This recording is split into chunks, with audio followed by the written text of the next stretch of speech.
a, a matar. ¿No? ¿Qué, qué, ¿Qué pasa con esos?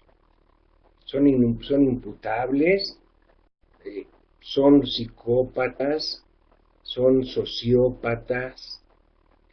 ¿Qué se hace con ellos? Rápidamente, pues la sociedad dice estos ya son un árbol torcido que jamás va a enderezar su rama y pues vamos a echarlos al bote de la basura, ¿no? Otros dicen, pues es necesario rehabilitarlos, es necesario confiar en ellos como personas. Hay corrientes opuestas en esto. Ustedes saquen su juicio y a la hora de la evaluación tendremos nuestros test objetivos para sacarlo, ¿no?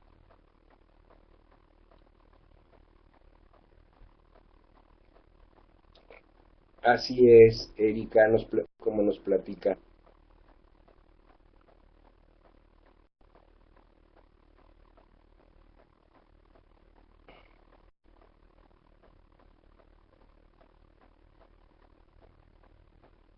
Y desafortunadamente, esta edad, esto que nos comentan Gaby y Erika, es desafortunado el que las bandas incluso los utilizan por eso, porque saben que van a salir pronto y los utilizan y los instruyen y los hacen a su modo para que cometan los delitos, sabiendo que antes de la edad límite los van a soltar.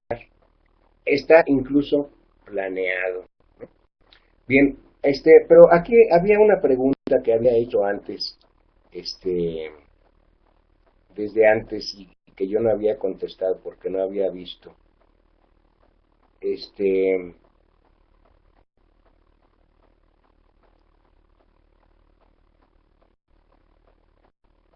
dice, Luis Miguel dice que si el acusado dice haber tenido una crisis de ausencia durante el momento, pues sí, ya lo vimos, es labor precisamente del psicólogo forense determinar si me está diciendo la verdad o no. Y por otro lado, Liliana pregunta si en la cuestión de la guardia y custodia es aportar un diagnóstico para saber a quién se le concede o más bien a quién se le quita, en este caso, ¿no? A quién se le retira, no tanto a quién se le concede, sino a quién se le retira por no ser capaz, fíjense qué feo, por no merecer tener a los hijos porque los ponen en peligro, ¿no? Este,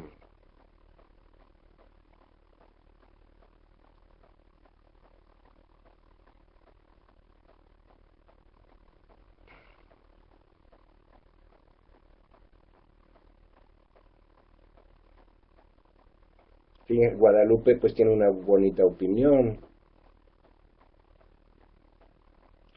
Esto, en, en el diplomado de psicopatología vemos un caso en donde una niña sociópata que mató, quería matar a sus hermanos siempre, de esto se dieron cuenta hasta que la adoptaron unos padres que querían hijos, la adoptaron y empezó a tener conductas que quería matar a su hermanito.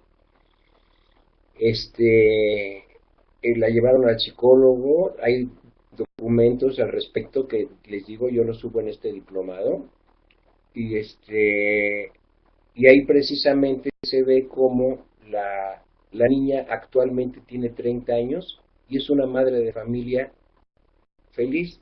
El problema de su conducta sociopática fue la forma como la trataban en su infancia. Entonces, sí existen casos en que se puede remediar el asunto.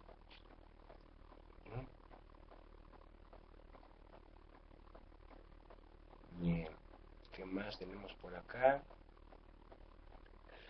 Si Silvia opina que no piensa que los adolescentes sicarios puedan ser rehabilitados. están ya muy cerca de la adultez, Silvia, pues tienes razón en tu opinión, ya están casi formados.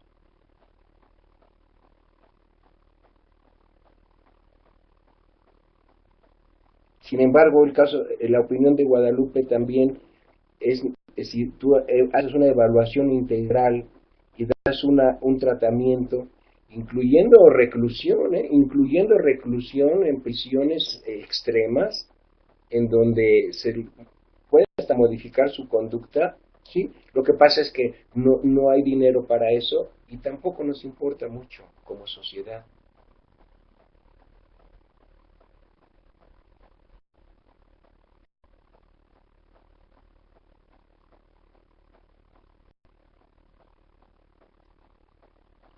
Sí, esto de cómo compruebas que una persona está tomando su medicamento y la sueltas, eso es un riesgo. Ese es un riesgo, ¿eh? Ese es un riesgo que nos jugamos. Ya está bien, ya lo podemos soltar. Sí, es un riesgo que nos jugamos. Debemos de reconocerlo. Por eso, los, eh, los estudios deben de ser, ahora sí que extremos, exhaustivos más bien quise decir.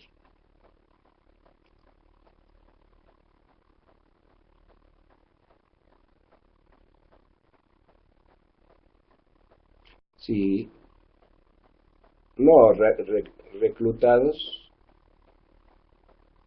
para, para ser sicarios. Por eso se llama los niños sicarios, ¿no? Porque son reclutados para ser sicarios.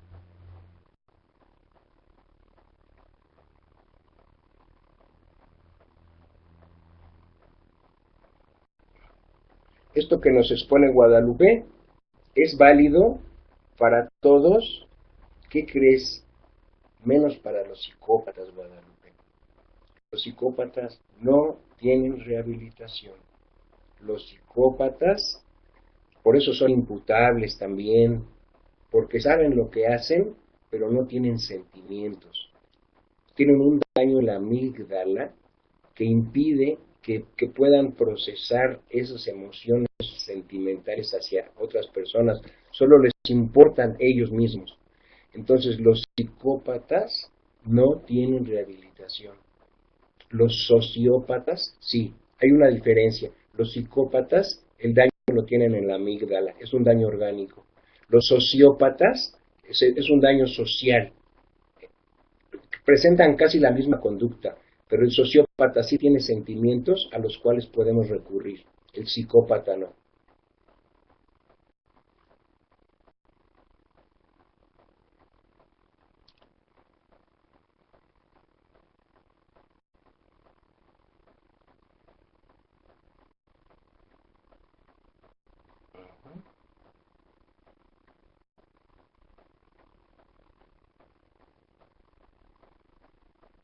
Bien, nos dice Guadalupe, bien, los psicópatas no aplican en este caso. Bien, bien. Bueno, qué padre es tener aquí abierto el chat para poder intercambiar con ustedes. Nos hace esto mucho más ameno, ¿verdad? Bueno, vamos a continuar entonces. Este, uh-huh.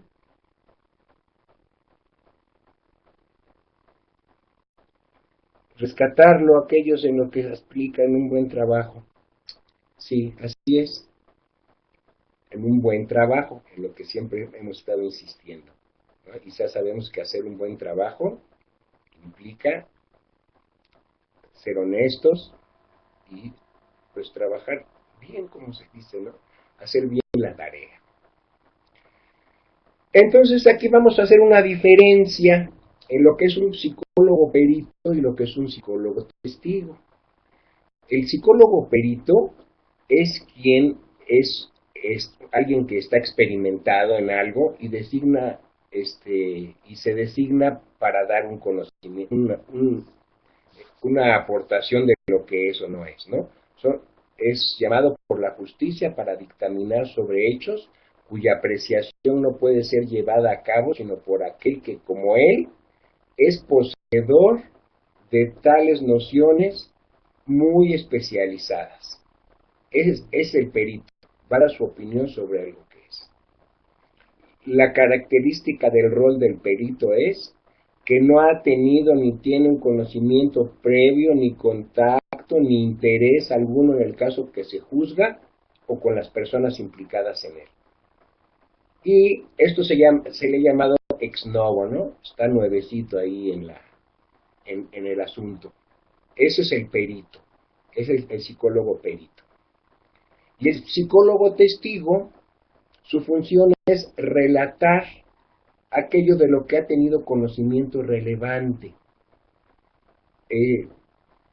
Mediante las entrevistas, o sea, no tanto dar un dictamen, sino hablar de lo que es él, de lo que pudo contemplar e interpretar, que es, aquí dice, relatar aquello de lo que ha tenido conocimiento relevante, según criterio del mismo tribunal a través de su contacto previo con el caso y o con las personas implicadas. Él es el que va a platicar más técnicamente de lo que se trata. Muy frecuentemente un psicólogo puede tener este conocimiento en razón de su práctica profesional, es decir, su saber de los hechos se deriva de su intervención profesional. Estos testigos defienden ante el tribunal los informes, nada más. ¿Ven? Estos informes no son periciales, sino informes técnicos. Se dice lo que el psicólogo vio, lo que el psicólogo observó, y de ahí incluso esto es material para el psicólogo perito. ¿Mm? ¿Qué tipo de encargo tiene el psicólogo forense? Puede elaborar un informe a petición de las partes implicadas o puede ser designado por el tribunal por iniciativa propia o a petición de una de las partes, un perito judicial. El perito emitirá su dictamen por escrito en el plazo señalado y lo hará llegar a su cliente en caso de contratación de la parte. El cliente por sí mismo o a través de su representación legal, abogado, procurador, dará cursos. ¿Sí ven lo que estamos viendo aquí? Estamos viendo cómo transcurre el peritaje, ¿no? Primero emite el perito su dictamen por escrito, el cliente lo pasa a donde tiene que estar, al tribunal, a la fiscalía, en el supuesto de designar por un juzgado, el perito deberá entregarlo al tribunal y la presencia del perito en la vista oral permite la ratificación, defensa y así. O sea, está desde el principio. Emite su dictamen, el cliente lo pasa, da su proceso en el tribunal y está presente para la ratificación, defensa y aclaración sobre su pericia. En todo esto está presente el psicólogo forense. Fíjense en qué nos podemos meter en el derecho familiar. En todo esto tenemos imputabilidad e inimputabilidad, ¿eh? O sea, no estamos hablando de otra cosa, seguimos en lo mismo. Porque aquí tenemos, en el derecho de familia ya vimos lo de la pérdida de las patrias potestades y todo lo demás, pero entonces tenemos nuestras áreas de intervención en el derecho de familia, en el derecho civil, en el derecho penal, en el derecho laboral, en el derecho contencioso administrativo. En todo esto tenemos que ver para ver si, por ejemplo, fíjense en el derecho contencioso administrativo. Para empezar, quiero hacerles notar que en todas dice derecho. ¿Ya vieron? En todas derecho. Entonces, ¿qué quiere decir? Que nosotros tenemos que familiarizarnos con todo lo que tenga que ver con ese ámbito. Bueno, entonces, un ejemplo en el contencioso administrativo, ¿qué tiene que ver una imputabilidad o inimputabilidad? Pues que una persona falte a su trabajo y lo despidan. Y entonces él impugna porque dice que estaba enfermo de una enfermedad nerviosa que le imposibilitaba ir a su trabajo. Aquí estamos viendo que no lo pueden sancionar administrativamente corriéndolo, no es imputable porque estaba en malas condiciones de salud mental. ¿Ven ustedes? En todo esto tenemos que ver con nuestra intervención pericial. En el derecho penal, sobre los imputados, ¿qué es lo que tenemos que ver? Valoración de la imputabilidad, evaluación de enfermedad mental y sus consecuencias, propuesta de medidas alternativas, predicción de peligrosidad. Aquí es en donde entra lo que me estaban comentando, ¿no? Hace unos momentos. Eso ya no se va a componer nunca. Y llega un psicólogo así bien optimista y dice, sí se va a componer. De hecho, ya está listo para afuera.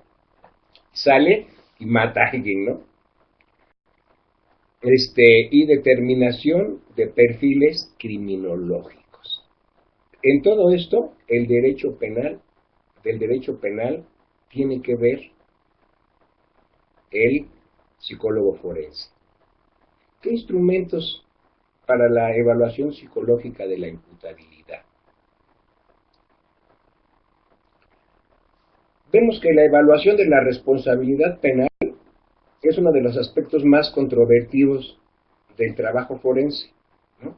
Fíjense, responsabilidad penal. Se trata de valorar al sujeto si el sujeto se le puede imputar al delito. Aquí, en estos dos, podemos resumir todo lo que hemos visto y lo que vamos a seguir viendo, ¿no?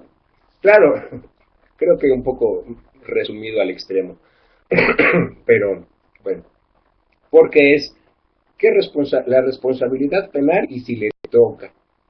Es decir, si contaba con la capacidad de controlar su comportamiento.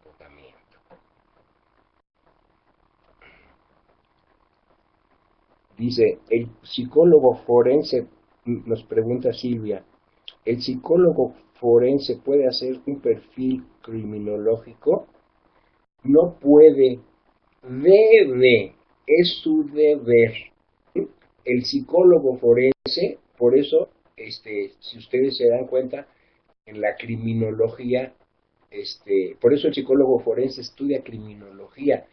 Por eso, vimos en nuestra descripción, en nuestra carta descriptiva, vimos cómo en la parte de psicopatología, ahí es precisamente, y de hecho lo hemos visto, ya lo hemos visto en módulos anteriores, cómo la psicopatología básicamente entra los criminales, ¿no?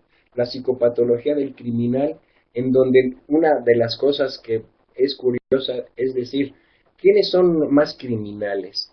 ¿Los inteligentes o los tontos? Entonces resulta que hay estudios en donde se ve que en las cárceles el perfil del criminal es de un cociente intelectual bajo. Entonces una conclusión podría ser, entonces son los criminales, la mayoría, pues son los más tontos. Y ser tonto o deficiente o discapacitado intelectual te favorece para ser criminal. Entonces dice otro, sí, ¿no será que los inteligentes no están en la cárcel precisamente por ser inteligentes y no dejarse atrapar? ¿Ven ustedes? Entonces, sí,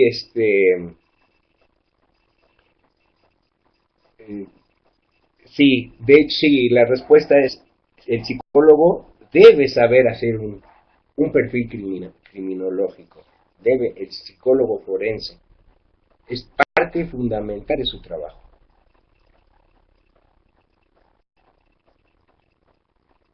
Sí, dice, la mayoría de las personas recluidas son actores materiales, son pocos los intelectuales. Y de hecho, pues son los instrumentos de los intelectuales, ¿ven ustedes? Entonces, ¿qué relacionan? No tenemos una, una relación fidedigna, directa, en que podamos decir, a más inteligencia, más delincuencia, o menor inteligencia, menos delincuencia, ¿ven? Bien,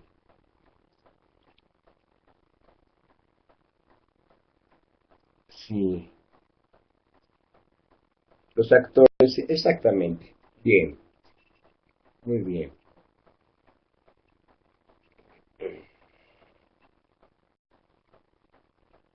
Entonces, continuamos.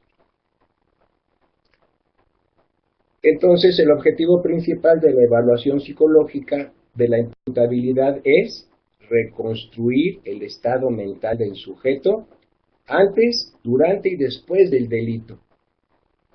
Entonces, necesitamos un diagnóstico clínico, lo cual no es todavía el diagnóstico forense, como habíamos visto. Entonces, después de esto, lo forense viene cuando vemos la competencia del sujeto para ser juzgado, su peligrosidad. No, no se cuenta con protocolos estandarizados ni adaptados, por lo que el modus operandi de cada perito lo hará discrecionalmente. Fíjense, esto quiere decir que tenemos la opción de tomar muchos caminos para hacer nuestro trabajo, pero por eso tenemos que estar seguros de que estos caminos sean los más fidedignos, ¿no?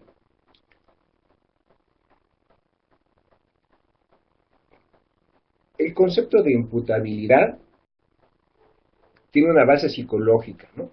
Y comprende el conjunto de facultades psíquicas mínimas que debe de tener un sujeto para tener un delito. Y básicamente capacidad de comprender y capacidad de dirigir la actuación conforme a dicho entendimiento. La inteligencia y la voluntad son, pues, la base psicológica de la imputabilidad penal. Esto se lo subrayo y se lo subrayo y se lo subrayo para que lo tengamos en cuenta en la fría determinación de la imputabilidad o la inimputabilidad, ¿no? Bien, el examen no debe limitarse a evaluar exclusivamente las capacidades intelectivas y volitivas, sino que debe ampliarse al resto de las funciones psíquicas, así como deberá tener en cuenta las características del delito imputado para poder valorar de forma global cómo se encontraba la imputabilidad del sujeto en el momento dado ante unos hechos determinados. De esta manera, tenemos tres grados jurisprudenciales de apreciación de la imputabilidad. Imputable, semi-imputable e inimputable. El imputable es que su entendimiento y voluntad se están distorsionados, no están ni distorsionados ni sometidos a deficiencias, alteraciones o enfermedades mentales. Fíjense cómo todo lo imputable o inimputable tiene que ver con enfermedades mentales, con la mente, con el cerebro, con el que no pudo controlar lo que hizo.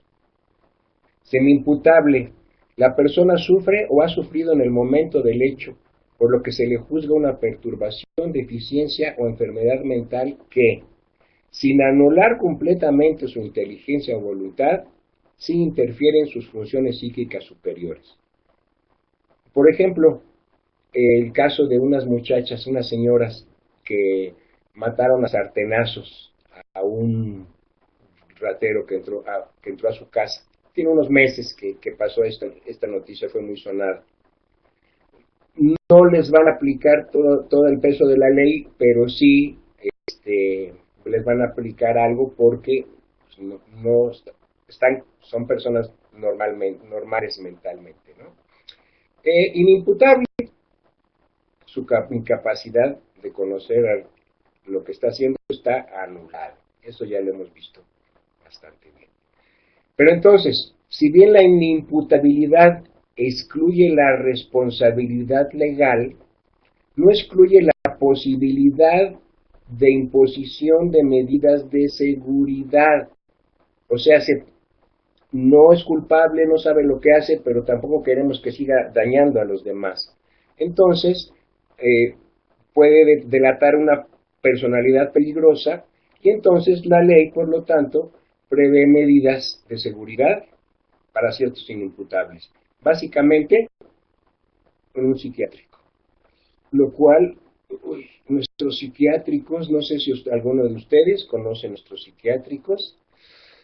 Hay psiquiátricos de paga, son carísimos,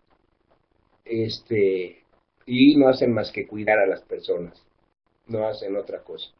Y los del gobierno están bien, en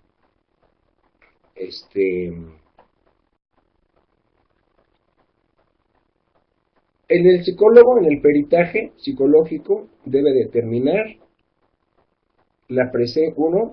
determinar la presencia de un trastorno mental. 2. Analizar cómo dicho trastorno altera la capacidad de comprender lo hecho y poner en relación estos dos. Primero, vemos si hay un trastorno mental. ¿De qué tamaño? ¿De qué tipo? ¿En qué lugar está? Luego, analizarlo y ver hasta qué momento afectó la capacidad cognitiva. Y tercero, ¿qué tuvo que ver este trastorno con lo que hizo? Y así poder entonces determinar si tiene retraso mental, imputabilidad o no. El retraso mental, pues básicamente es una capacidad intelectual significativamente inferior al promedio. Básicamente, a mayor grado de retraso mental, menor será la posibilidad de que cometa actos delictivos. Desafortunadamente, el retraso mental tiene leve, moderado y severo, ¿no? El severo es de custodia. El moderado tiene que, casi también de custodia, hace lo mínimo. Pero el leve, es el que también es sujeto de las personas, de los sicarios de las bandas que hacen que estos o sean sicarios, o roben, o hagan cosas, porque como tienen una inteligencia muy baja, sin llegar a ser deficientes mentales completos, son aprovechados para los fines de estos, ¿no? Es lo que les acabo de explicar, ¿no? En muchos casos, el retraso mental será solo atenuante. Y casi siempre esto es porque pues lo que hacen tampoco es muy complejo, no es muy aparatoso. Se necesita una capacidad intelectual mayor, ¿no? Sin embargo, esto es importante. No generalizar, no generalizar. Ni todos los severos, los moderados no hacen nada, ni todos los leves son delincuentes. No tenemos que generalizar. El delirium es otro de los padecimientos mentales que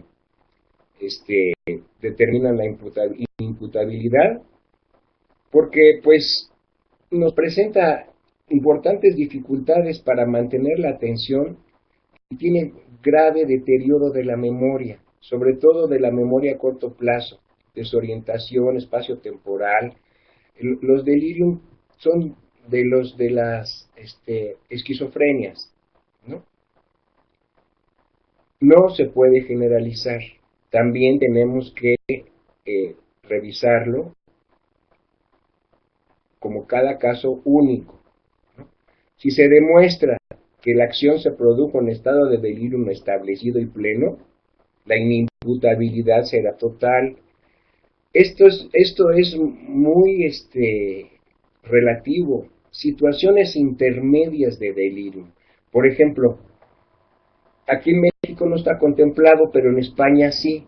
Si te agarra, por ejemplo, tienes ciclos de delirium, así como para arriba y para abajo. Si te agarra el momento del delirium cuando cometiste el delito, es inimputable. Pero si no estabas en el delirium cuando te agarró el delito, entonces sí eres imputable. ¿Ven? Y esto lo determina un psiquiatra, un psicólogo. Bien. ¿A qué dice? Plantea el perito la problemática de que en ocasiones la exploración tiene lugar cuando ha desaparecido el cuadro de delirium. Bien. Las demencias, pues básicamente son múltiples déficits, ¿no? Las demencias como el tipo, básicamente son las más relevantes, como el Alzheimer y la demencia vascular. En sí, demencia vascular quiere decir por falta de irrigación al cerebro, ¿no? Demencias que hacen que desconozcan a las personas, que básicamente, ¿no?, que no sepan lo que están haciendo, que puedan agredir a alguien porque piensan que lo quieren atacar a él. Todas esas son eximentes. Las demencias sí, bien probadas, desde luego. Entonces, la mayoría de los autores opinan que nunca una persona con demencia debería ser sancionada, sobre todo porque luego son progresivas. Sin embargo, hay quien dice, no, cometió el delito, debe de ser castigado. La drogodependencia es otra causa de eximente, fíjense, de inimputabilidad. Pero esto ya lo vimos un poco antes con lo del alcohol, porque pues tú puedes tener un problema porque te intoxicaste con la droga, porque te hizo desinhibirte y hiciste algo, porque te exacerbaste de lo que ya eras, que porque tienes ya una progresiva desestructuración psicosocial, o por la proclividad a cometer delitos, ¿no? Todo esto básicamente nos sirve, pero más bien para que en vez de tratarlos como reos peligrosos, como delincuentes, como narcotraficantes, rateros, más bien como enfermos mentales. Entonces deberían ser recluidos en un psiquiátrico, no en la cárcel. Y tenemos lo mismo que para el alcohol, que su imputabilidad sería, pues, de acuerdo a cómo se administró la droga. Y en este caso tenemos que puede ser en caso de intoxicación plena. Fíjense, aquí tenemos algo diferente a lo del alcohol, bajo el influjo de un síndrome de abstinencia. El síndrome de abstinencia es aquella situación que presenta un drogodependiente frente a la ausencia de la droga. Y créanme que hay drogas tipo la heroína y algunas otras más de las nuevas, de la polvo de ángel y la piedra, etcétera, que cuando tu sistema nervioso se acostumbra tanto a tenerla, que cuando se la quitas se desequilibra. Entonces, como les digo, puede no ser responsable jurídicamente, pero sí es necesario darle un tratamiento, un internamiento, ¿no? O la otra, pues que actuar a causa de su adicción. Bien. igualmente, cuando vemos a una persona así, resulta que lo que hizo ya pasó. Por eso cuando hay un problema con esto, se tiene que inmediatamente hacer un reconocimiento médico, incluso de análisis de sangre, para saber si la persona que lo hizo tenía en esos momentos influjos de la droga. La esquizofrenia y otros trastornos psicóticos, esos son los que más, son lo que se conoce básicamente como locura, y son los que más nos llevan a tener inimputabilidad, puesto que tenemos todo esto, ¿no? Tenemos comportamientos desorganizados que no nos dejan ver lo que hacemos, que no nos permiten. Y fíjense, nuevamente nos vamos, como los ejemplos que vimos en los videos, en que cometen actos muy vandálicos o agresiones muy severas, pero no, también pueden ser sujetos de cuestiones leves por las cuales los quieran encarcelar, ¿no? En nuestras cárceles están llenas de esquizofrénicos, ¿eh? Eso como aparte, por delitos menores, así como entre paréntesis se las platico, hay esquizofrénicos que están por delitos menores y ¿saben qué? No tienen dinero para pagar ni siquiera el juicio previo. Y entonces están formados en el juicio y están ahí encerrados por eso. Entonces tenemos que, pues, el esquizofrénico debe tomar como inimputable desde el principio, ¿no? Sin embargo, no es lo mismo peritar un delito cometido en pleno delirio que cuando está controlado. Eso no es tan sencillo. Por eso es que tenemos que conocer de la enfermedad del imputado, cómo fue su enfermedad, en forma, evolución, en número de brotes, tratamientos. Entonces, si nosotros tenemos conocimiento de que está en tratamiento, de que realmente está en proceso, su tratamiento es otro, su tratamiento legal es otro. A ver, vamos a ver aquí en qué vamos, porque nos han estado poniendo algunas cosas.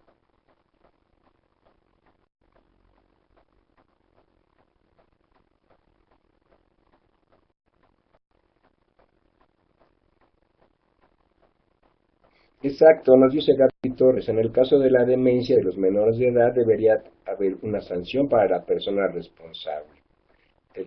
Es cierto, los papás, híjole, oye, y cuando hablamos de los niños de la calle, que no saben ni quiénes son sus papás, y ahí mismo se han criado, y los niños tienen niños, y los niños tienen niñas pues en cuanto empiezan a tener su edad reproductiva, que muchas empiezan ya a los 11, 12 años, desde esa edad empiezan a tener bebés y ahí se crían. ¿Cómo podemos responsabilizar a esos padres? ¿A quién responsabilizaríamos entonces? Pues caemos en cosas como la sociedad, ¿no? Cosas así. Los trastornos del estado de ánimo también son eximentes o semi-eximentes. Los trastornos del estado de ánimo tienen que ver con, por ejemplo, el trastorno bipolar, en donde tienen dos fases, recordemos, el trastorno bipolar, trastorno de depresión y trastorno de manía. Cuando están deprimidos, pueden incluso llegar al suicidio, y no solamente suicidarse, que ese no sería el crimen por el cual se les castigaría. Hay personas que tienen lo que se denomina el suicidio acompañado, en donde las madres, por ejemplo, eh, matan a sus hijos y luego se suicidan ellas para que no sufran más. Esto lo puede hacer un deprimido en una fase deprimida, ¿no? Pero hay luego, y conocemos, de hecho hay una película que se llama Los motivos de luz, en donde si a la mamá le falla, mata a sus hijos y ella no se alcanza a morir, y entonces es consignada por ese delito, ¿no? Aquí es delicado la imputabilidad o inimputabilidad, porque lo primero que decimos es, esa madre fue una hiena, debemos de acabar con ella, ¿cómo es posible, no?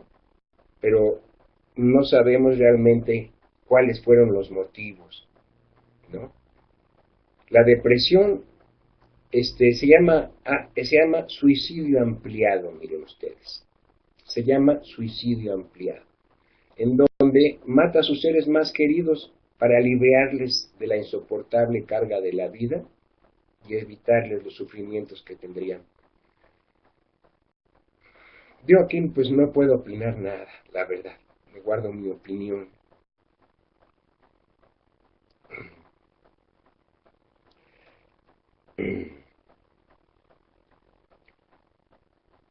Es lo que les he venido platicando, ¿no? Pero nada más que aquí hay una cuestión. En los periódicos interfásicos, el sujeto es prácticamente normal.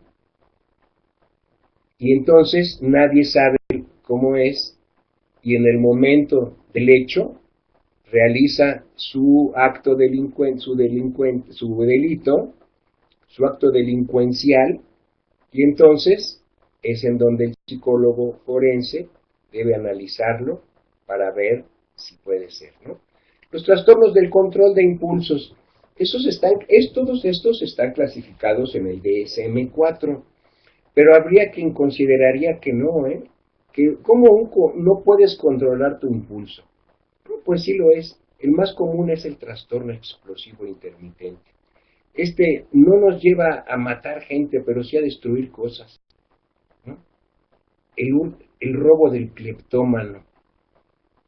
Fíjense, ¿cómo le cae a un policía mexicano que le diga, ay, perdóneme, es que me lo robé porque no pude controlar el impulso, ¿no?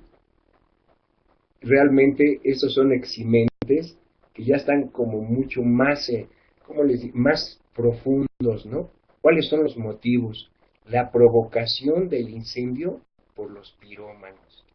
¿Un pirómano es culpable de incendiar o no es culpable?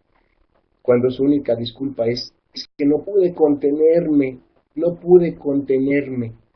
Por eso se llama trastorno del control de los impulsos. Pero antes no existían ni como definición, ni estaban descritos, ¿no? Fíjense, estos eximentes que parecen que, pues como dice acá, la imputabilidad en este tipo de alteraciones están disminuidas. En algunos casos se puede hablar de una anulación completa de la imputabilidad. Claro, ahí tendría que ser un superabogado y un super psicólogo para explicarles bien, porque francamente a quien diga que eh, no pudo evitar robarse un reloj, ¿qué le van a decir, no? Quizá al que diga que no pudo evitar robar un pan para comer, quizá ese sea un eximente, por necesidad, como lo vimos antes. Pero si digo, es que no pude evitar el impulso de robarme ese reloj, estaba tan bonito, y llega un psicólogo y dice, no, no, fíjese que tiene razón, ese puede ser un eximente. Es un conflicto, ¿no creen? Los trastornos de la personalidad, de los más conocidos, el trastorno antisocial, que es también llamado psicopatía o sociopatía. Ese es el que estábamos platicando con Emma hace unos momentos, de cómo este trastorno no existe. Aquí el trastorno antisocial no llega a la psicopatía ni a la sociopatía. Si llega a eso, difícilmente puede ser ya considerado como eximente, porque fíjense, es un patrón general de desprecio y violación a los derechos de los demás. Y eso no se cura, estos sí que creen que no se cura. Entonces, si bien no lo vamos a meter a la cárcel, pero sí es necesario cuidar a la sociedad de su, dice, la peligrosidad de las personas antisociales es obviamente muy elevada, ya que su conducta antisocial caracteriza el cuadro clínico. No obstante, no podemos identificar la psicopatía con delincuencia, fíjense bien, y esto también viene en el módulo anterior. Si bien es verdad que existen psicópatas delincuentes, no todos los delincuentes son psicópatas.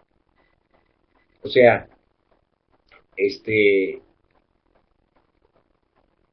los psicópatas son tan inteligentes que hacen las cosas bien para que no los caigan en sus delitos. O sea, son delincuentes, no son delincuentes porque no han caído en la cárcel, pero de alguna manera un psicópata sí, o sea, no todos los delincuentes son psicópatas, pero sí podemos decir que todos los psicópatas son delincuentes, porque delinquen en algún ámbito de su vida, familiar, social, defraudando, robando, etcétera. Las personalidades antisociales se ven involucradas en cantidad de actividades delictivas y son eminentemente peligrosos. Entonces aquí lo que se va a dictaminar es la imputabilidad o inimputabilidad en el sentido jurídico, pero que sí es necesario que se proteja la sociedad de ellos, ¿no? Aquí está, hay quienes lo consideran inimputables, semi-imputables, porque se equipara al trastorno antisocial a una enfermedad mental. Sin embargo, se aconseja sustituir las penas privativas de libertad por medidas de seguridad.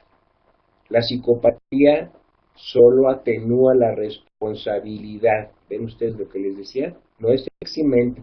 En todo caso, solo la atenúa. Bien. Y así, queridos compañeros, llegamos al final de nuestra exposición. Aquí está la bibliografía. No, ya no se llama bibliografía. Las referencias. Espero que les haya gustado. Si tienen alguna pregunta, a ver cómo van diciendo aquí.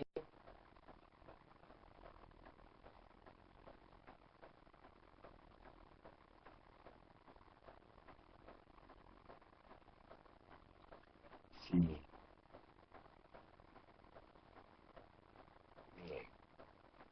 Bien, pues muchas gracias a ustedes. Fue un placer estar aquí y pues a estudiar mucho. Gracias. Gracias a todos.